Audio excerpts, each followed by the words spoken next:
Salut les amis, c'est Timena. Vous avez certainement dû entendre parler des NFT, surtout depuis qu'une œuvre d'art numérique a été vendue plus de 6 millions de dollars grâce aux NFT. Aujourd'hui dans cette vidéo, on va donc voir ensemble plusieurs choses à savoir. Déjà, qu'est-ce qu'un NFT, mais aussi les différentes catégories de NFT. Allez, on y va, c'est parti. Donc déjà, qu'est-ce qu'un NFT? Eh bien, c'est un objet non physique, donc dématérialisé, qui est associé à un code qui ne peut pas être falsifié, car il se trouve dans la blockchain. Et bien sûr, si vous ne savez pas ce qu'est la blockchain, j'en ai fait une vidéo dédiée, le lien est dans la description. Et ce code, donc, rend cet objet unique. Comprenez une chose, par exemple, un tableau d'artiste comme la Joconde, on sait que l'original est exposé au Louvre, et que tous les autres sont des copies. Ici, avec le NFT, grâce au code qui est associé, cet objet dématérialisé peut donc justifier de l'authenticité de l'objet numérique, mais aussi de sa rareté. C'est donc à l'artiste ou au créateur de l'objet, lorsqu'il le met sur la blockchain, de définir le nombre d'objets ou de copies qu'il met en vente, et c'est donc ce qui fera plus ou moins sa rareté. Jusqu'à présent, dans le monde informatique, tout est dématérialisé. Cette notion de rareté n'existait pas, car pour un créateur de musique, de logiciels, de films, il est facilement possible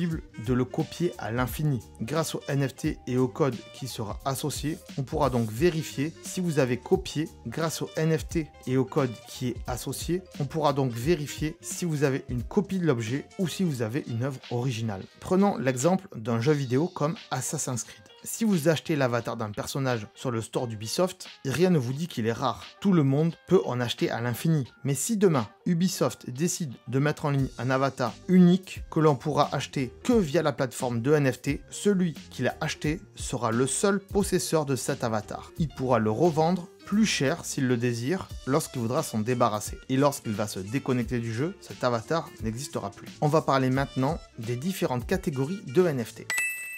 Première catégorie, les collectibles. Vous est-il déjà arrivé dans votre vie, au moins une seule fois, de collectionner des petits objets comme des figurines ou des petites voitures, des petites motos, des petits trains, bref, des objets à collectionner. Mais des fois, il y en a certains qui sont plus rares que d'autres, comme par exemple les figurines pop. Les figurines pop, on en trouve partout aujourd'hui. Il y en a des moins rares, que l'on peut trouver dans n'importe quel magasin et qui sont moins chers parce que pas grand monde ne les achète. Mais il y a aussi les figurines pop qui sont plus rares et qui valent plus cher parce qu'elles ont une couleur bien spécifique ou qu'elles n'ont pas été fabriquées au même nombre que les autres. Des éditions limitées quoi. Eh bien les collectibles, c'est la même chose mais en version numérique, en version virtuelle. Il existe par exemple les CryptoKitties qui sont des chats qu'on peut collectionner et si on en associe deux différents, on peut en obtenir un troisième nouveau. C'est un petit peu la particularité de ces collectibles. Mais on pourrait faire ça avec un peu tout et n'importe quoi, comme par exemple les Pokémon, pourquoi pas, mais on y reviendra un peu plus en détail dans la suite de la vidéo.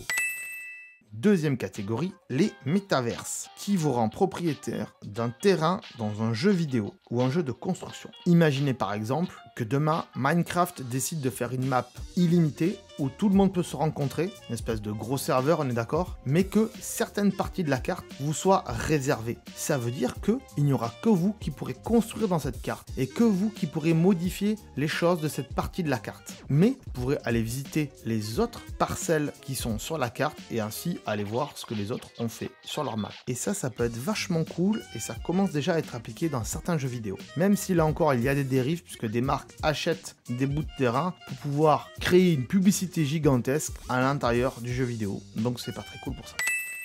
Troisième catégorie, c'est le trading card. Imaginez si demain, des cartes Pokémon étaient en NFT. La Pokémon Company pourrait dire on a mis en vente à travers le monde que 100 Mewtwo. Ce qui veut donc dire que les Mewtwo seront rares. Mais des gens qui n'auront pas eu la chance de pouvoir acheter des Mewtwo quand ils sont sortis pourront peut-être les acheter plus cher sur des plateformes de revente et ainsi la Pokémon Company pourra se faire des frais sur chaque transaction. Ce qui n'est pas le cas aujourd'hui dans le monde réel car quand on achète achète des cartes Pokémon, même si on sait qu'il y a quelques cartes qui sont rares, les transactions qui sont faites entre le vendeur et l'acheteur, il n'y a aucune commission qui revient à Pokémon Company par exemple. Pokémon Company se fait donc de l'argent juste sur la vente de sachets de cartes. Vous l'aurez compris, on peut faire ça aussi avec des cartes de foot par exemple, mais aussi d'autres cartes de jeu comme Magic et bien d'autres. On pourrait peut-être aussi faire en sorte que certaines marques de cartes soient compatibles avec d'autres marques de cartes. Ça, c'est tout à fait possible avec la blockchain et les NFT. Quatrième catégorie, les utilitaires. Les utilitaires, ce sont par exemple le fait de pouvoir acheter un nom de domaine et il vous appartient à vie. Aujourd'hui, quand vous achetez un nom de domaine, que ce soit un .fr, un .com, peu importe quelle extension de quel pays, le pays en question peut très bien, s'il y a des problèmes avec votre site, fermer ce .fr ou ce .com. Et bien, avec une adresse internet qui est achetée grâce au NFT, comme par exemple les .crypto, cette adresse vous appartiendra à vie. Vous pourrez bien sûr la revendre si vous le désirez. Alors, n'achetez pas Coca-Cola.crypto parce que Coca-Cola va vous faire un procès et vous la perdrez. Donc ne cherchez pas à acheter des grosses marques parce que ça sert pas à grand chose. Mais si vous êtes assez malin, vous pouvez vous faire un petit peu d'argent là-dessus. Il y a aussi d'autres initiatives pour les utilitaires comme par exemple Ternoa qui sont des capsules numériques dans lesquelles vous pouvez mettre des données comme par exemple des films, des photos, des documents, etc. Et cette capsule numérique sera donnée à votre descendance que dans certaines conditions. Si par exemple vous n'êtes pas connecté depuis plus de 2 ans, cette capsule numérique sera donc envoyé à votre descendance, aux gens que vous avez décidé, que vous avez désignés sur la plateforme Ternoa. Et cela ne pourra pas être piraté ni effacé puisqu'il est dans la blockchain. Cinquième et dernière catégorie, c'est la catégorie art. Et là, vous l'aurez compris, on en a parlé en début de vidéo, c'est tout ce qui est tableau, images, etc.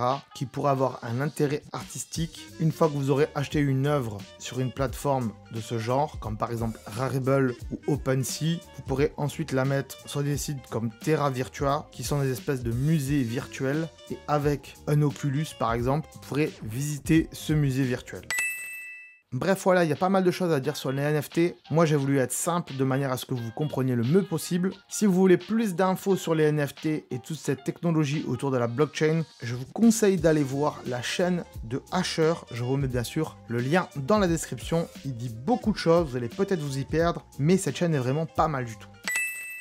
Si je vous ai appris quelque chose et que ça n'a pas été trop dur pour vous, bien sûr, n'hésitez pas à mettre un petit pouce bleu. Si vous avez des questions, n'hésitez pas à les mettre dans les commentaires. Mais encore une fois, je ne suis pas un expert. Et si c'est trop compliqué, allez plutôt demander ça à Asher d'ailleurs. Je vous remercie d'avoir regardé cette vidéo et je vous dis à très bientôt. Ciao. Attends, là. Attends, avant de partir, j'allais oublier. Tu peux aussi me suivre sur les réseaux sociaux. Ils sont là, voilà, si ça t'intéresse, bien sûr. Tu peux aussi t'abonner à la chaîne en cliquant sur le logo ici. Voilà, là maintenant il s'affiche. Comme ça tu pourras voir toutes les vidéos qu'on a fait sur la chaîne et en plus c'est gratuit, c'est pas comme Netflix. Tu peux aussi regarder les vidéos que je te propose maintenant, voilà, elles sont là, hein, elles sont bien. Et en plus je pense qu'elles peuvent fortement t'intéresser. Donc voilà, n'hésite pas, clique dessus. En tout cas je te remercie de t'être abonné et je te dis à très bientôt.